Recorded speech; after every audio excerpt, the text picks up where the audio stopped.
में खुशगवार हालात कायम करने, प्यार मोहब्बत की फजा को मुस्तहकम करने, अमन सुकून के माहौल को कायम करने के लिए मुख्तलिफ मजाहिब, मसलकों और मकातिब फिक्र के दरमियान इत्तिहाद जरूरी है। इत्तिहाद और इत्तिफाक के क़याम के लिए हजरत इमाम हुसैन रज़ी अल्लाह अन्हु की शहादत को समझने और इमाम हुसैन की तालीमात पर अमल पैरा होने की जरूरत है। नाज़रीन, प्रोग्राम के अख्ताम पर तालिबे इल्म रजी अब्बास ने मेहमानों का शुक्रिया अदा किया। से गुजारिश करने जा रहा हूं। A great person once said, "The best lesson which we get from the tragedy of Karbala is that Hussein and his companions were the rigid believers in God. They illustrated that numerical superiority does not count when it comes to truth and falsehood. Imam Hussein's army may have been a minority during the Battle of Karbala, but his name has always remained in majority amongst us." With this, I would like to thank His Holiness Jagat Guru Shankaracharya Ashokanand Maharaj, Puri Peeth, Govardhan Mutt. I would like to thank Hujjatul Islam Maulana Sayyid Kalbe Jawad Naqvi Sahab for being a guidance to all of us since 10 years. Maulana Muhammad Idris Bastawi, Vice President, Jamia Ashrafia Azamgarh. All the ulemas, Anjuman-e Imamia and Anjuman surrounding this area, Masjid and Shia Qabristan Managing Committee, Police, Traffic and Civil for their cooperation, all Momineen and Mominat who graced the occasion with their attendance, also all volunteers who have worked with utmost commitment to make this event a grand success. Thank you one and all. हिजाज में एक भी हुसैन नहीं, गर्च है ताबदार अभी गेसवे दजलो फुरात। तो नाजरीन, हमारे खुसूसी programme यौम हुसैन में आज बस इतना ही। हमारी पूरी टीम को दीजिए इजाजत। आदाब।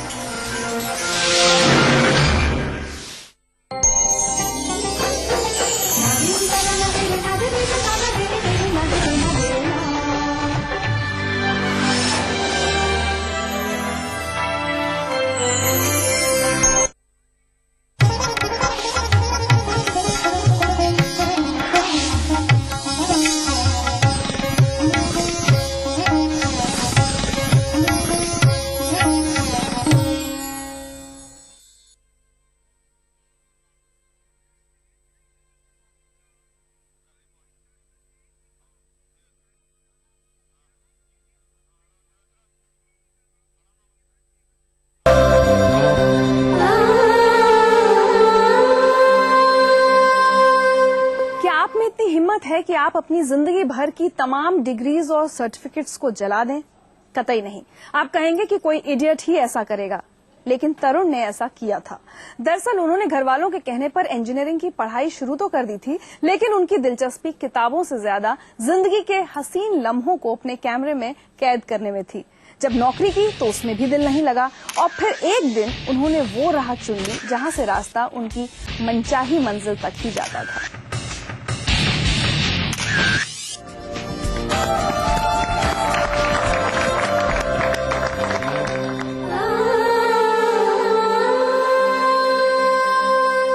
तरुण, मेहनत से कमाई हुई डिग्रीज अगर मैं कहूँ जला देना, सर्टिफिकेट जला देना किसी के लिए भी आसान नहीं होता। कोई भी सुनेगा तो हैरान हो जाएगा।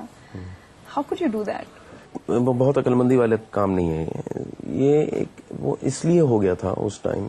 कई बार आप ऐसी चीजें कर जाते हो जो जिसके बारे में आप ज्यादा सोचते नहीं हो। मेरे साथ ऐसा हो रहा था कि बार बार मुझे, जब मैंने ये डिसीजन लिया कि मैं ये करना चाहता हूँ और मैं धीरे धीरे अपने पेरेंट्स को बताने की कोशिश करता था, तो बार बार मुझे एक ही बात बताई जाती थी कि अगर आप सेफ जोन में हो तो कितना अच्छा रहेगा। लाइक अगर आपके पास गवर्नमेंट जॉब है तो कितना आसान है। जब मैंने फाइनली उनसे बोला कि ठीक है मैं फोटोग्राफी करना चाहता हूँ, और जब मैंने उनसे बोला कि अब मैं नौकरी छोड़ रहा हूँ, तो उन्होंने बोला आप नौकरी छोड़ने के बजाय आप ऐसा करो कि आप 1 साल की छुट्टी ले लो, 8 महीने की 1 साल की छुट्टी लो। अगर चल जाता तो ठीक है, अदरवाइज वापस आ जाना ही। तो वो बार बार यही बोल रहे थे कि वापस आ जाओगे, वापस आ जाओगे। तो मैंने कहा वापस आने का रास्ता बंद करना पड़ेगा, और कोई चारा था नहीं। लेकिन अगर फोटोग्राफी का शौक था तो इंजीनियरिंग की ही क्यों? तो उस टाइम पे तो सिर्फ 4 डॉक्टर, इंजीनियर, IAS या वकील बन जाए। ये 3-4 जॉब हुआ करते थे। उसके अलावा सब कुछ उन लोगों के लिए माना जाता था जो लोग पढ़ाई लिखाई में निकम्मे। जब आप उस माहौल में पलते हो जिसमें माँ बाप जो कहते हैं वही सब कुछ सही होता है, वही डिसाइड करते हैं आपके लिए सब कुछ, तो थोड़ा मुश्किल था उस वक्त। लेकिन धीरे धीरे अब एक टाइम आता है जब आप अपनी जिंदगी को अपने हाथ में लेना चाहते हो और आप कहते हो कि मैं अपनी मर्जी से करना चाहता हूँ। तो जब वो टाइम आया तो मैं, it was late but it's okay. Photography का शौक है और इसको अपना करियर बनाना चाहते हैं, ये दो अलग चीजें हो जाती हैं। शौक है, ये कब रियलाइज हुआ? मेरे पिताजी ने मुझे कैमरा दिया था, एक ऐसे गिफ्ट किया था, छोटा सा कैमरा था। जब वो मुझे मिला तो मुझे लगा कि ये मेरा मीडियम है जिससे मैं एक्चुअली एक्सप्रेस कर सकता हूँ अपनी फीलिंग्स को। उस टाइम पे मेरे दिमाग में कभी भी ये नहीं था कि इससे करियर बनाया जा सकता है। मैं तो फोटोग्राफी कर रहा था, मेरे लिए करियर बनना है या वो बनना है ये सब कोई एजेंडा नहीं था मेरे। तो ये तो समझ में आ गया था कि फोटोग्राफी एक पैशन है। थ्रू आउट इंजीनियरिंग भी आप उसको परस्यू करते रहे। उसके बाद पढ़ाई पूरी करने के बाद आपने नौकरी की? 8 महीने, करीब 8-9 महीने मैं जॉब में था। और तब ये एहसास हुआ कि इसको करियर नहीं बनाना है, फोटोग्राफी को करियर बनाना है?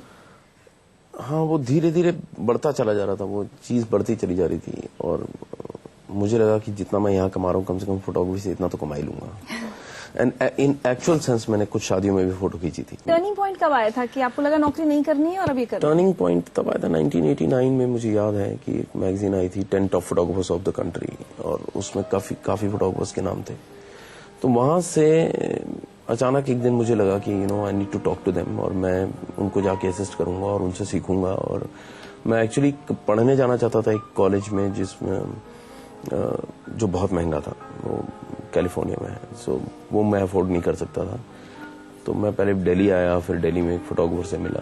तो वो उस टाइम पेरिस जा रहे थे 2 साल के लिए। तो मैं प्रबुद्ध दास गुप्ता उनके साथ नहीं हो पाया उस टाइम। फिर मैं हरदेव सिंह जी से मिला, हरदेव सिंह जी के साथ मैंने काम किया और फाइनली मैं बॉम्बे गया और अतुल कसबेकर के साथ काम किया। और उसके बावजूद वापस आके फिर जो पेरिस गए हुए थे फोटोग्राफर जो वो वापस आ गए थे उनके साथ भी काम किया।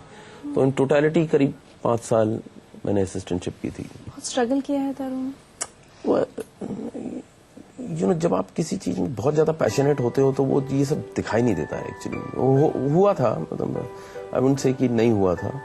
अगर आपको पढ़ाई करा दी जाए कि आपको बैंक का मैनेजर बनना है और आपका मन नहीं लगता तो वो जिंदगी भर आप स्ट्रगल करते रहोगे उस चेयर पे बैठ के। और आप बैंक के मैनेजर ही नहीं, आप उस ऑर्गेनाइजेशन के भी CEO बन जाओगे तो भी आप जाओगे और रोज स्ट्रगल करोगे। और एक होता है कि आप जो मन कहता है आपका, जो आप दिल की बात सुनते हो वो कर रहे हो, तो आप चाहे 24 घंटे काम करो चाहे 48 घंटे काम करो, स्ट्रगल नहीं होता उसमें।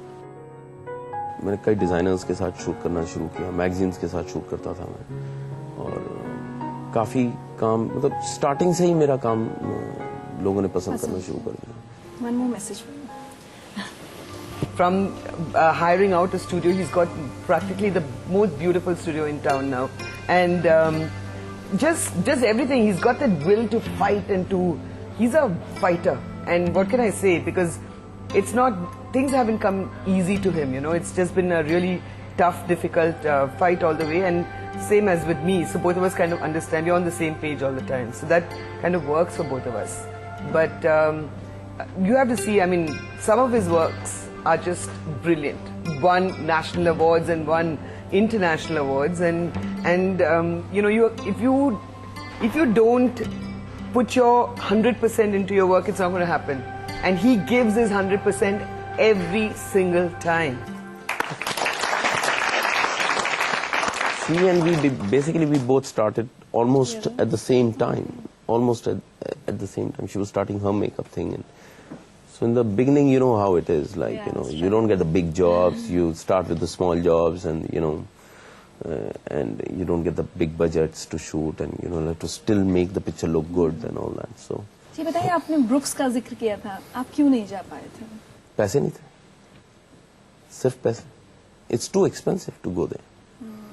It's too expensive. और आज विदेशों से स्टूडेंट्स आते हैं ब्रुक से भी करने के लिए, आए, ब्रुक से भी आए। Yeah. Feel proud of it? Well, I feel like it's like life is a full circle, so it just takes a rotation and comes. In the end, तरुण, वो सारे पेरेंट्स जो एक तो अपने बच्चों से बहुत ज्यादा उम्मीदें बांध लेते हैं उसके बाद बच्चों पर लगातार प्रेशर डालते हैं कि ये तो तुमको करना ही है, ये तो हमारे सपने हैं, सिक्योरिटी, जॉब, जिंदगी में तरक्की, जिंदगी का मकसद, उन पेरेंट्स से आप क्या कहना चाहेंगे? हर बच्चा अपने आप में यूनिक होता है। अगर उसको आप सिर्फ गाइड करो तो उतना बहुत है, लेकिन ये अपने सपनों को डाल देना कि मैं ये नहीं कर पाया तो तुम कर लो, ये बहुत ही स्टूपिड आइडिया है बेसिकली। हर बच्चे में एक यूनिकनेस होती है, अगर आप उसको उसमें फ्लावर करने दो तो वो बहुत आगे जा सकता है।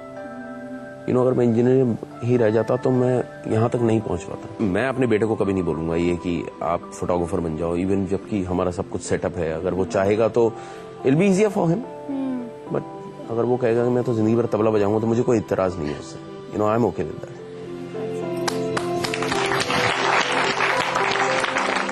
We have a gift for you, Tarun.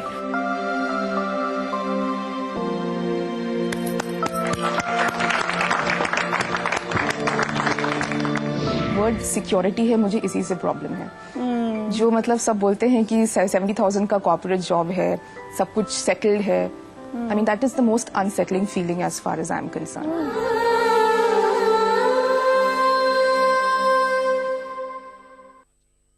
National ball painting के फाइनल मुकाबले में लकी, पप्पू और छुटकाऊ ने हिस्सा लिया। जहां लकी ने चौक मिट्टी, पप्पू ने पीओपी, वहीं छुटकाऊ ने जेके बॉल पुट्टी का बेस बनाया और कम पेंट का इस्तेमाल करते हुए दीवार को सबसे स्मूथ और खूबसूरत फिनिश दिया और ये प्रतियोगिता जीत। व्हाइट सीमेंट वाली JK wall putty is the best. सीलन से भी पपड़ी का कोई चांस नहीं होता, दीवारें बोल उठेंगी। देखिए ETV उर्दू सभी DTH प्लेटफॉर्म पर, डिश टीवी पर चैनल नंबर 787, एयरटेल पर चैनल नंबर 610, टाटा स्काई पर चैनल नंबर 176, बिग टीवी पर चैनल नंबर 972, वीडियोकॉन पर चैनल नंबर 750। देखिए आपका अपना चैनल और भी बेहतर क्वालिटी में।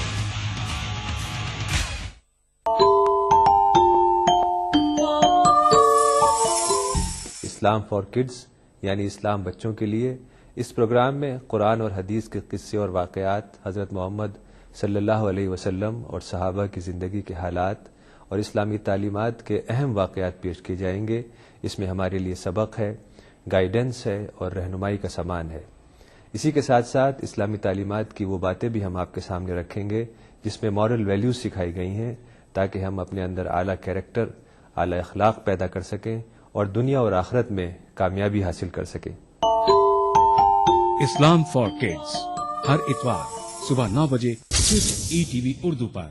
मजहब की न सूबों की न फिरकों की फकत, वल्लाह के हर दिल की ज़बां है उर्दू। न दिए का है न हवा का है, यहाँ जो भी कुछ है खुदा का है। यहाँ ऐसा कोई दिया नहीं जो जला हो और वो बुझाना। सुना है रब्त है उसको खराब हालों से, तो अपने आप को बर्बाद करके देखते। बहुत अच्छा है, वाह वाह। दिल से अपनाया न उसने, गैर भी समझा नहीं, ये भी एक रिश्ता है जिसमें कोई भी रिश्ता नहीं। बरसों की रस्मों राह थी, एक रोज उसने तोड़ दी, होशियार हम भी कम नहीं, उम्मीद हमने छोड़ दी। वाह वाह वाह वाह। मयारी शेर व अदब और उर्दू जबान के फरोग की जानिब ETV उर्दू की एक और पहल। देखिए प्रोग्राम अंदाज़े बयां हर पीर का जुमेरात दोपहर 2:30 बजे सिर्फ ETV उर्दू पर। कासिद नहीं ये काम तेरा, अपनी राह ले। कासिद नहीं ये काम तेरा, अपनी राह ले।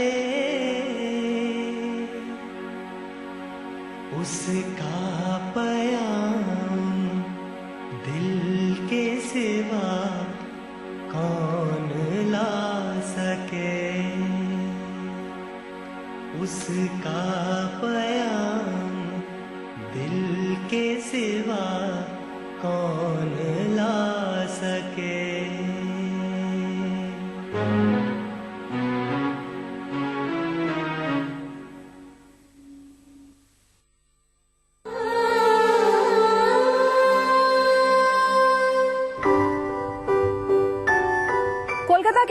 इंस्टीट्यूट ऑफ जुरिडिकल साइंसेज से पढ़ाई, एक अच्छी लॉ फर्म में कॉर्पोरेट लॉयर की नौकरी, 70,000 रुपए की तनख्वाह। लेकिन पिया को बांध कर रखने के लिए ये सब काफी नहीं था। पिया तो खुलकर उड़ना चाहती थी, तैरना चाहती थी, घंटों मस्ती में घूमना चाहती थी। उन्हें कानूनी दांव पेच में उलझने से ज्यादा मजा प्रकृति के साथ वक्त बिताने में आता था। और जिस दिन पिया ने अपने असली प्यार को पहचाना, उस दिन से पिया की जिंदगी की एक नई शुरुआत हो गई।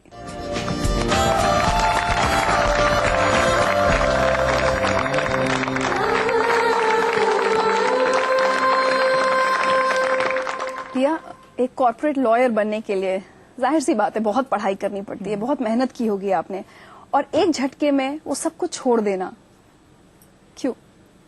एक्चुअली बचपन से ही मुझे मतलब ट्रैवलिंग की काफ़ी शौक थी, लेकिन जैसे हर पापा मम्मी सब चाहते हैं कि मतलब उनके जो बच्चे हैं वो कुछ मतलब प्रोफेशनल कोई डिग्री करें। शायद उसी लिए मैंने मतलब 5 इयर्स की जो कोर्स की थी, वो जो लॉ की डिग्री की थी, तो मतलब it was basically to make my parents happy.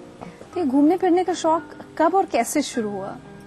जब मैं 16 साल की थी उस समय मैं एक रोटरी एक्सचेंज प्रोग्राम के लिए गई थी, वो ब्राजील, अर्जेंटीना, साउथ अमेरिकन कुछ कंट्रीज के लिए। तो वो फर्स्ट टाइम मैं मतलब घर से निकल के अपने आप मैंने मतलब ट्रैवलिंग शुरू की थी।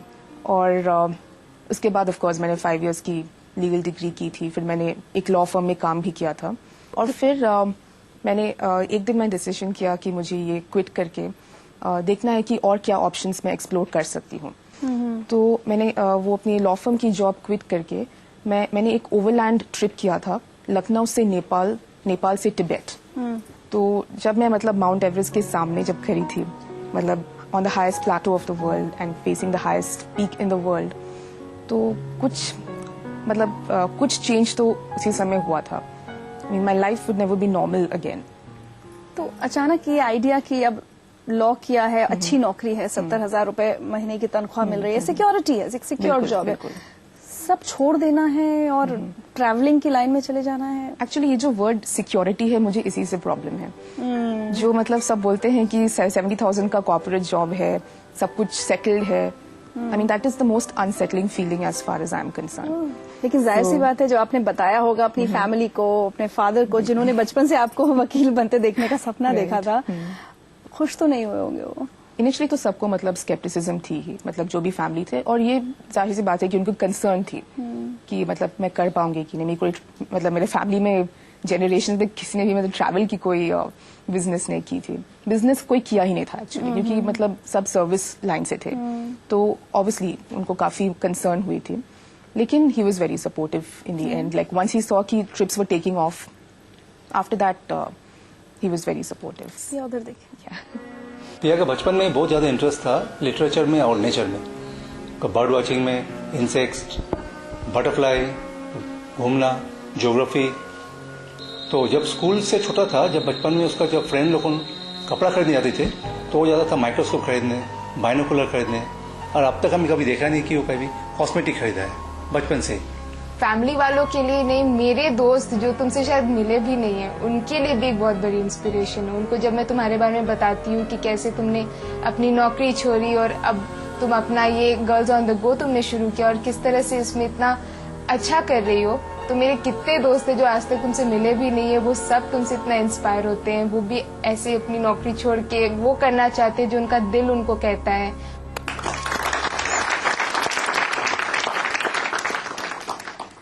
पिया, एक बात बताइए, आज आप क्या क्या करती हैं? अभी मेरा एक ट्रैवल क्लब है, जो मैं सिर्फ लेडीज के लिए मैं टूर्स ऑर्गेनाइज करती हूँ। जैसे लड़कियों की मतलब को एक जगह अगर देखनी है, उनकी देखने की तरीका, उनकी जो सोच नजरिया है, वो थोड़ी मतलब डिफरेंट होती है।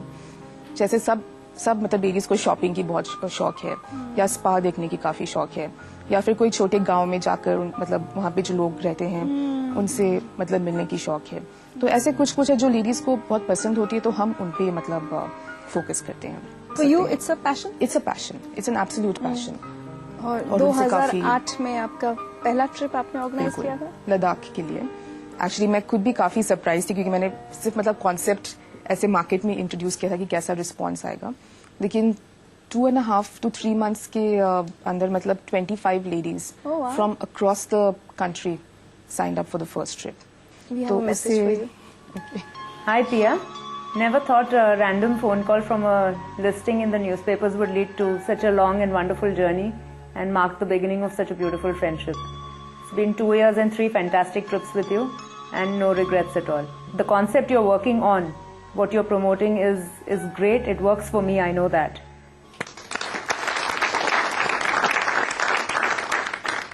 आज एक corporate lawyer turned travel consultant खुश है अपनी जिंदगी से? बिल्कुल। कभी ऐसा नहीं लगता कि गलत फैसला हो गया? Wow Piya, it was such a pleasure talking to you. मैं आपके साथ खुद तो पता नहीं कब जा पाऊंगी, लेकिन जो लोग आपके साथ जा चुके हैं उनके कुछ मैसेजेस हैं आपके लिए जो हम आपको गिफ्ट करना चाहते हैं।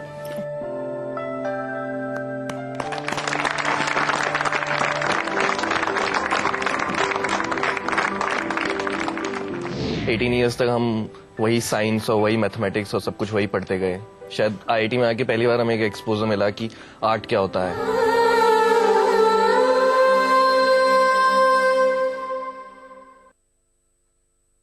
आपदा के बाद पुनर्निर्माण के लिए वचनबद्ध है उत्तराखंड सरकार।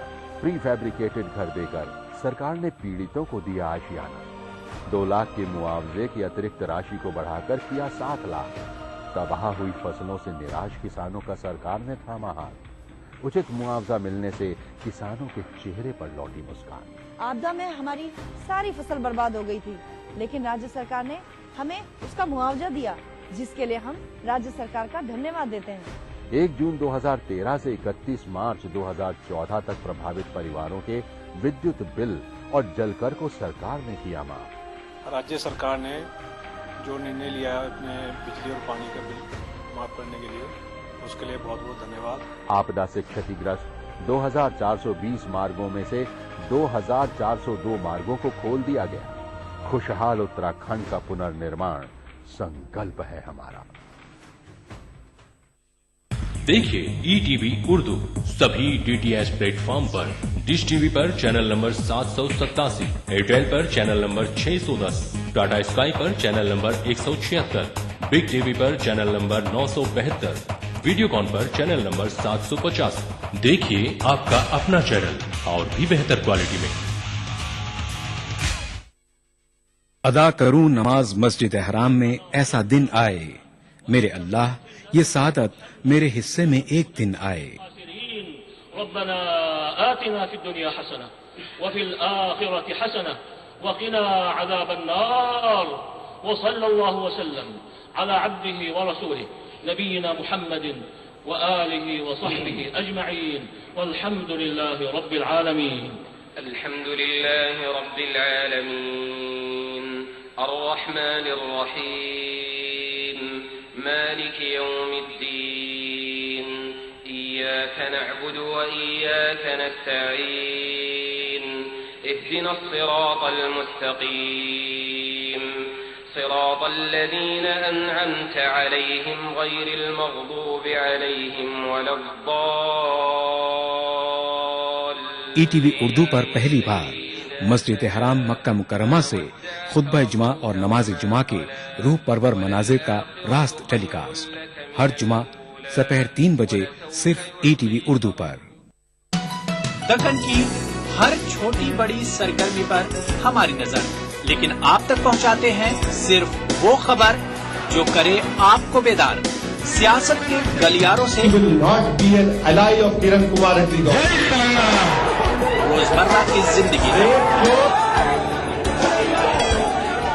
दक्कन के गोशे गोशे से आप तक खबरें पहुंचाता दक्कन नामा, रोजाना शाम 6:30 बजे।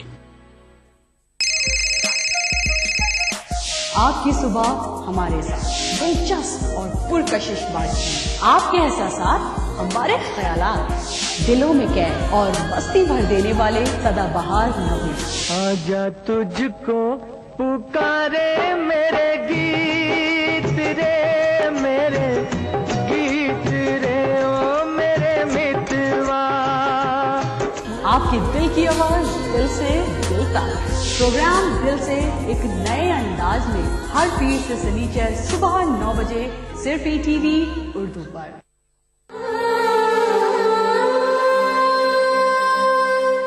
आशुतोष और तरुण का दाखिला जब IIT दिल्ली में हुआ तो उनके माता पिता भी बेटों के करियर को लेकर बेफिक्र हो गए। दोनों बेहद होशियार थे और मेहनत भी उन्होंने खूब की थी, लेकिन 4 साल IIT में रहते हुए उन्होंने अपने असली मकसद को पहचान लिया। उन्होंने उस रास्ते पर चलने का फैसला किया जो उन्हें वो खुशी दे जो इंजीनियरिंग की बेहतरीन नौकरी और लाखों का सैलरी पैकेज नहीं दे सकता था।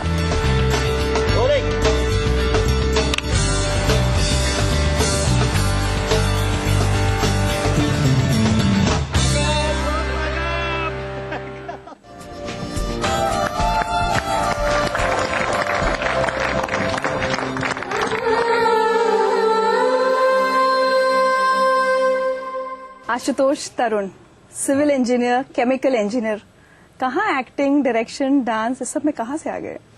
मेरे ख्याल से 18 इयर्स के थे जब हम IIT में आए थे और 18 इयर्स तक हम वही साइंस और वही मैथमेटिक्स और सब कुछ वही पढ़ते गए।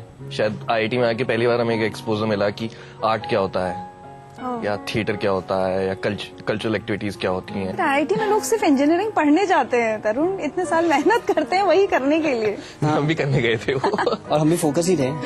ओके। पर हमारा फोकस कुछ और हो गया, शिफ्ट हो गया फोकस हमारा। कई बार ये होता है कि पेरेंट्स का दबाव होता है कि बेटा इंजीनियर बनो, डॉक्टर बनो, इसलिए गए थे या खुद भी लगता था कि बनना है या फिर कोई और चॉइस दिखती नहीं थी? मैं जिस जगह से हूँ, उत्तरांचल से हूँ मैं, हल्द्वानी, नैनीताल।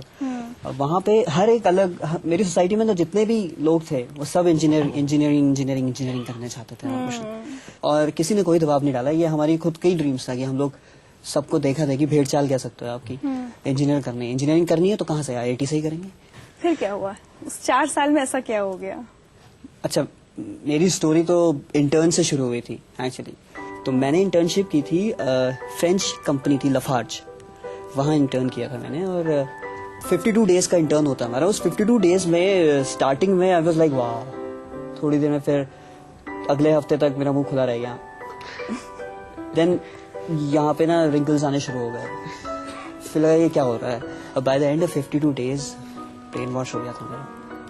फिर मैंने शामक दावा ज्वाइन किया था, तो वो मेरा टर्निंग पॉइंट था actually. Internship was the turning point of my decision कि क्या करना है मुझे, क्या नहीं करना है।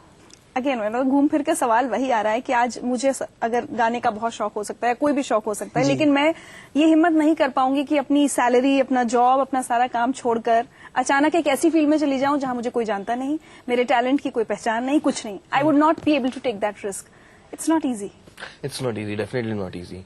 कि ये अचानक नहीं था। और जैसे इनका एक टर्निंग पॉइंट था, वैसे मेरा भी एक टर्निंग पॉइंट था कि हमने एक फुल लेंथ फीचर फिल्म की थी, फॉर्मूला 69, मेरे 4th ईयर में। और वहाँ जो है मतलब मैं one of the 3 lead actors था उसमें। और उसके बाद हमने धीरे धीरे अपने खुद के वीडियोस बनाने लगे। हम थिएटर में, ड्रामेटिक्स में ज्यादा सीरियस होते गए, हम जिस लेवल के प्लेस वगैरह कर रहे थे। और फिर हाँ, IIT से निकलने के बाद मैंने भी जॉब ज्वाइन किया। और आपने तो शायद प्लेसमेंट में इंटरव्यू दिया ही नहीं? हाँ, मैं प्लेसमेंट में बैठा ही नहीं था। जब प्लेसमेंट हो रहा था ना, तो एक प्रोजेक्ट शामक को मिला था कॉमनवेल्थ का, which was in Australia, Melbourne. तो प्लेसमेंट के टाइम में उसकी रिहर्सल शुरू हो गई थी और मैं SPB बैच में था, which was the highest batch in Shiamak Davar, जो परफॉर्म करता है हर जगह, right. And I was selected for the Commonwealth project. तो वो प्रोजेक्ट के साथ मुझे ध्यान ही नहीं रहा प्लेसमेंट का, एक्चुअली ये कहना चाहिए। तो इट हैपेंस, ये ऑटोमेटिकली होता गया मेरे साथ सब कुछ। पेरेंट्स, घर वाले ने, तरुण पहले थोड़ा रेजिस्टेंस था इनिशियली, क्योंकि उन्होंने भी मतलब साथ में हमारे साथ शायद ड्रीम्स देखे होंगे कि हाँ IIT से पास आउट होगा, एटसेट्रा एटसेट्रा एटसेट्रा। एक इंसिडेंट ऐसा हो गया था जब मैंने उसको, तरुण को कहा कि Tarun, would you like to reconsider your career in this line? He was very upset with my this question. उसने कहा, पापा अगर आपने मेरे से ये पूछा होता कि बजाय कैरियर चेंज के कि Tarun, can I support you in any of the ways that you want to go up in this career, I might have been very happy.